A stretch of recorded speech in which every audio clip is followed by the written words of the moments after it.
He thought she was just another black woman he could intimidate until she walked into court and destroyed his career. The road was nearly empty. That night a few cars rolled past, their headlights bouncing off wet pavement. The street lights flickered, casting long shadows over the stretch of highway outside Birmingham, Alabama. It was late, just past 11, the kind of hour where most people just wanted to get home. Lieutenant Commander Renee Dawson had been driving for nearly 2 hours, her fingers drumming lightly against the wheel, humming along to the soft rhythm of an old jazz tune playing through the speakers. She wasn't in uniform, just a simple black sweater and jeans, hair pulled back. She didn't stand out, or so she thought. Then she saw the lights in her rearview mirror, red and blue flashing, gaining on her fast. Her stomach clenched, not out of fear. She knew how these things went, but out of exhaustion. She signaled, changed lanes, and eased her car onto the shoulder. She put the car in park, took a slow breath, and kept both hands where they could be seen. She had been in the military long enough to know the drill. A white patrol car stopped just behind her. The officer took his time getting out. When he finally did, he moved like a man who expected obedience. Heavy boots scuffing against asphalt, one hand resting on his belt, the other holding a flashlight that flicked on.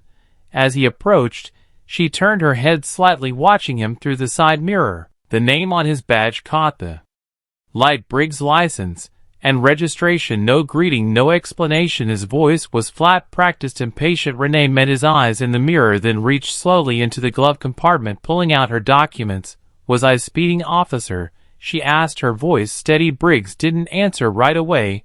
He took the papers from her hand, holding them just out of reach. As he gave her car a once-over, tail lights out, he said. She frowned. "That can't be right." Briggs finally looked at her. "Are you arguing with me?" A beat of silence passed. Renee could feel the shift in the air, that quiet, unspoken moment where power met resistance, and one side expected the other to cave. She'd seen it before in briefings on bases overseas, in training exercises meant to prepare sailors for the world outside the Navy. She knew better than to push, but she also knew her rights. "I'm just saying," she replied, voice calm. "My taillights were checked a few weeks ago, but if there's an issue, I can get it fixed." "Step out of the car." Briggs cut her off like he hadn't heard a word. Renee exhaled slowly. She glanced toward the traffic ahead. No witnesses. She tapped her fingers against the steering wheel once, then reached for the door handle. "Mind telling me why?" she asked. Briggs tilted his head, smirking. "Because I said so." She let that hang in the air for a second, then unbuckled her seatbelt and pushed the door open. The night air was cooler than she expected. She stepped onto the pavement, her posture relaxed but measured. She wasn't looking for a fight, but she wouldn't be bullied either. Briggs took a step back, scanning her. She could feel him sizing her up, deciding how much he could get away with. "Turn around." Hands on the car this time. She hesitated. For what reason? Briggs took a step closer. His smirk disappeared. "Are you resisting?" Renee held her ground. "No, I'm asking a question." A flicker of something crossed his face, annoyance, amusement, maybe both. Then, without warning, he reached for his radio. "We got a non-compliant driver here," he muttered into the speaker, then louder. "Turn around." Her pulse picked up, but her expression stayed neutral. "Officer, I need you to understand something," she said, her voice low but firm. "I know exactly what I'm allowed to do, and I know exactly what you can't do." Briggs didn't like that. His jaw tensed. "You're under arrest," he snapped, reaching for her wrist. Renee moved before he could grab her, stepping back just enough to avoid his grip. "Under arrest for what?" Briggs pulled out his cuffs. "For obstructing an officer." She exhaled sharply through her nose. So that was his game. Her military training kicked in. Heartbeat, steady breathing. Even she knew she had two choices: comply and fight this later, or push back and risk escalation. She wasn't about to become another statistic. With slow, deliberate movements, she turned, placing her hands on the roof of her car. The metal was cool against her palms. Briggs wasted no time, yanking her arms behind her back, tightening the cuffs far too much before shoving her toward the patrol car. "You don't know what you're doing," she murmured. Briggs chuckled, shoving her into the back seat. "Lady, I know exactly what I'm doing." But he didn't. Not even close the hard plastic seat of the patrol car dug into her back. Renee sat still, wrists burning against the cuffs, her breath measured. The door slammed shut behind her, sealing her in. Outside, Briggs strutted back to his vehicle, muttering something into his radio. She glanced at the partition separating her from the front seat. The faint reflection of her face stared back, calm, composed, but beneath it something simmered. She had been through combat drills, high-stakes operations, and interrogations in foreign territories. But this was different. This was a man, with a badge, drunk on power, convinced he was untouchable. A few minutes passed, then 5, then 10. She shifted her hand slightly, testing the cuffs too tight. He had done it on purpose. The driver's side door swung open, and Briggs slid in, whistling. Well, he muttered, pulling his seatbelt across his chest. Let's take a little ride. She didn't respond. He threw the car into gear, pulling off the shoulder and back onto the road. The patrol car lurched forward, the overhead lights still flashing. She could see the reflection of the red and blue in the side mirrors staining the road behind them. You know, Briggs said, after a moment, most people just keep their mouths shut when I tell them to step out. Renee exhaled sharply through her nose, and most officers don't arrest people for questioning a traffic stop. Briggs laughed, shaking his head. Lady, you must really think you're somebody. She looked at him through the glass. I don't think I know. That made him pause. Just for a second, his knuckles flexed around the wheel, a flicker of irritation breaking through his smug exterior. But he covered it up quick. You military? He asked, his tone suddenly shifting. She didn't answer. Yeah, I figured. He went on. You got that attitude, that above the law type. He smirked. Bet you thought I'd back off if you threw that around. Huh? Still she stayed silent. Briggs clicked his tongue. Shame, he mused, shaking his head. If you just kept your mouth shut, we could have avoided all this. Her jaw tightened, the audacity of it, as if his actions were somehow her fault. The station came into view up ahead, a squat gray brick building just off the main road. The parking lot was mostly empty. Late night processing was slow, and for now it looked like she was the only guest. Briggs pulled into a reserved spot near the entrance, killed the engine, and turned to look at her through the partition. Gotta say, he murmured, I do love when they make it easy. Before she could respond, he was out of the car, slamming the door behind him. A second later, her door swung open. Let's go, he ordered. Renee twisted her wrists slightly as she stepped out. The cuffs bit into her skin.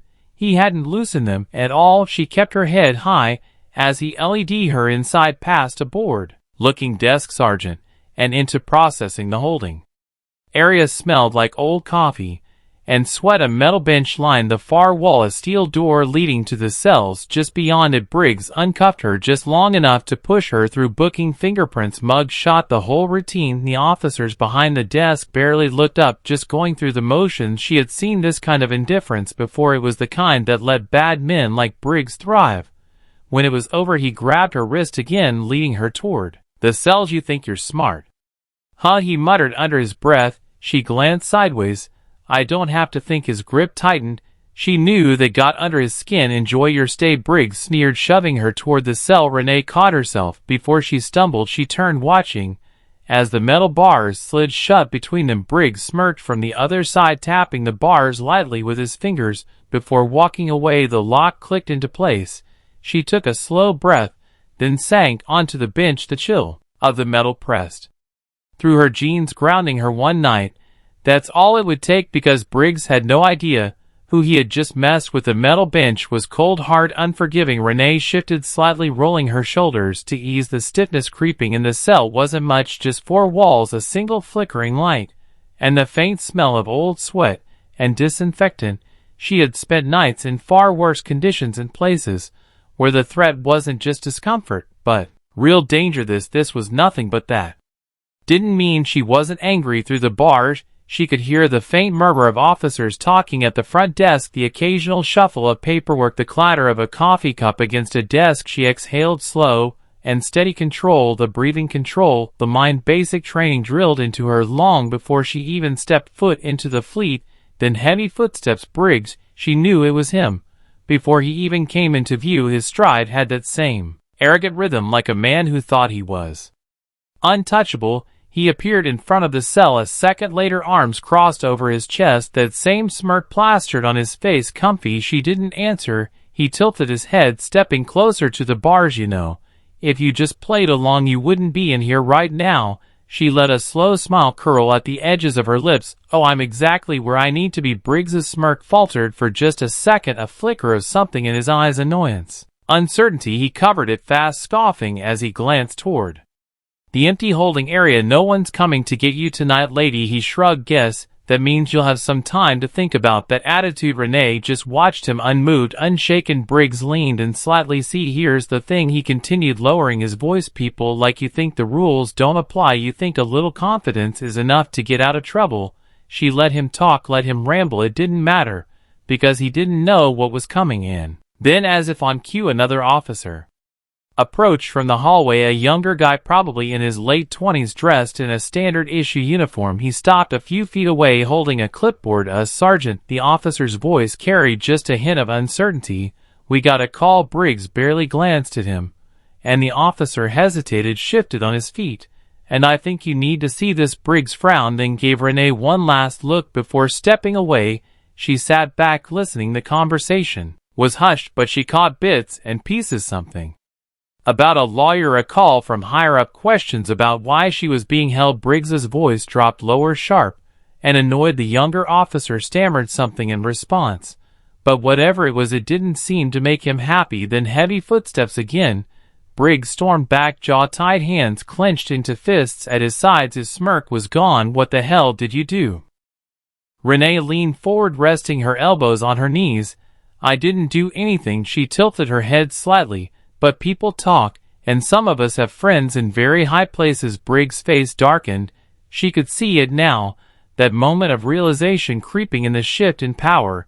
He wasn't in control anymore. He turned on his heel, muttering something under his breath, and disappeared down the hallway. Renee exhaled. It wouldn't be long now, and when the truth came out, Briggs was going to regret every single decision that led him here. Morning light spilled through the narrow windows of the courthouse, casting long streaks across the polished floors. The air inside was crisp, the kind of cold that settled deep in your bones if you sat still too long. Renee stood near the defendant's table, her posture relaxed, but her eyes sharp. She wasn't in handcuffs anymore. No orange jumpsuit, no holding cell, just a well-tailored navy blue blazer, a simple blouse, and an undeniable presence. She wasn't alone. Beside her, her attorney Carla Whitman flipped through a stack of papers, barely glancing up as people trickled into the courtroom.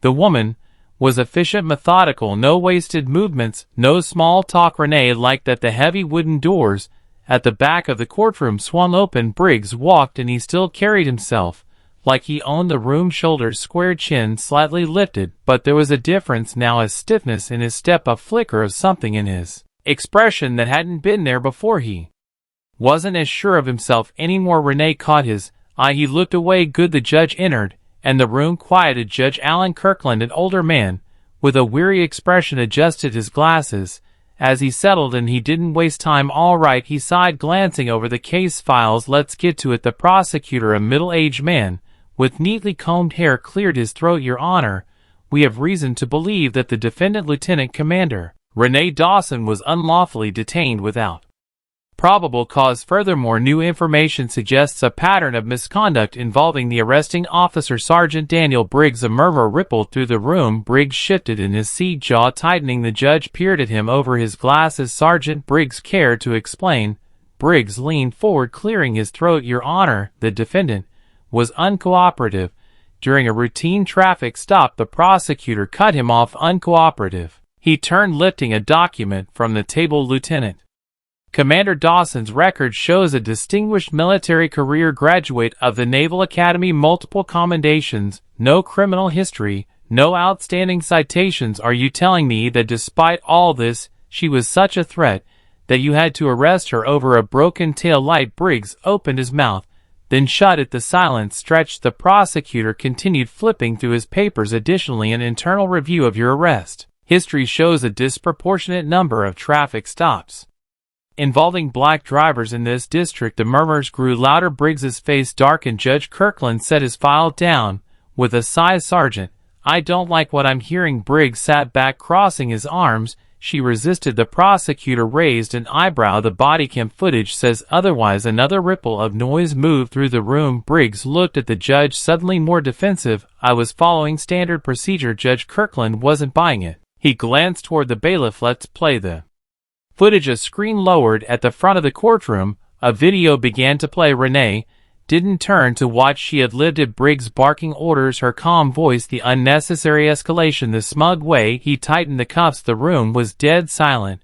When the footage ended, Judge Kirkland leaned forward, steepling his fingers. Sergeant Briggs, you violated protocol. You conducted an unlawful arrest, and you failed to report the full details in your initial statement. Briggs opened his mouth, but the judge wasn't done. The charges against Lieutenant Commander Dawson are hereby dismissed. His gavel came down sharp and final, and I strongly suggest an internal investigation into Sergeant Briggs' conduct. The tension in the room snapped like a pulled rubber band. Briggs looked like he had been punched in the gut, his face flushed red, hands clenched into fists at his sides. Renee simply exhaled, slowly, controlled.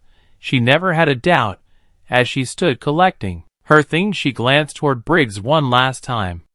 Their eyes met. No words were exchanged. They didn't need to be, because this time she wasn't the one who had to fight for her reputation. Briggs was. Briggs stormed out of the courtroom, his heavy footsteps echoing down the polished hallways. His face was tight, his jaw clenched. He could feel the eyes on him, other officers, court staff, even reporters who had shown up after word of the case spread.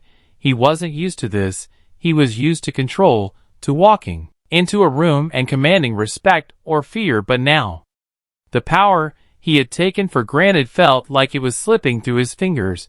And then came the worst part. Sergeant Briggs, a sharp voice cut through the hallway noise. He turned. Chief Eldon Baker stood with his arms crossed, his expression unreadable. The older man had been on the force for over 30 years, a respected figure in the department. His word carried weight. Briggs straightened. Sir Baker studied him for a moment, then, with a curt nod, motioned for Briggs to follow him into a private office.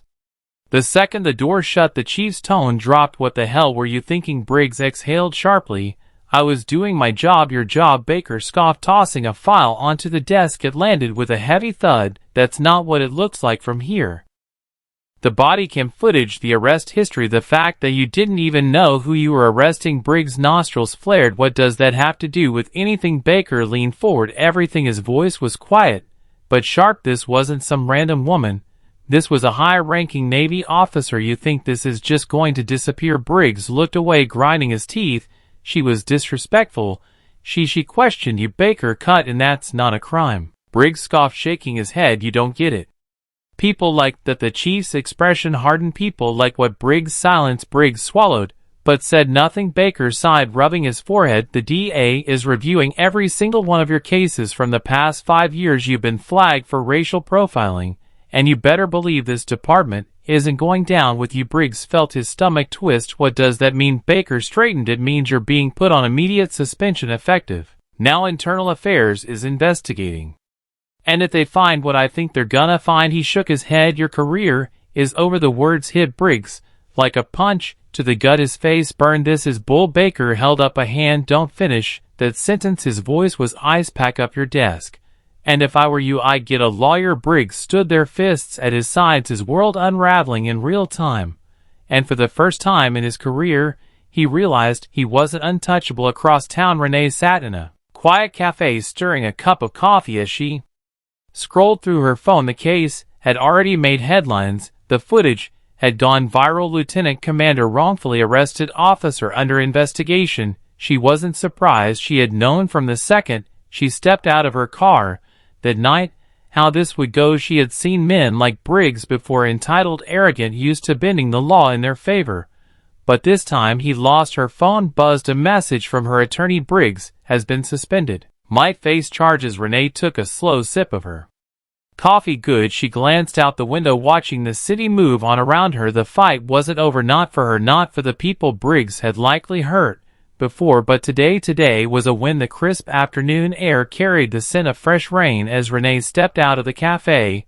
The weight of the past 24 hours should have lingered on her shoulders, but it didn't. She walked with the same confidence she always had, head high, steps steady. Her phone buzzed again. This time it was a number she recognized. She sighed, then answered. Captain, Lieutenant Commander. The familiar voice greeted her. I assume you've seen the news. I have a brief silence then. And how are you feeling? Renee glanced at her reflection in a nearby storefront window. She saw no signs of defeat, no cracks in her composure.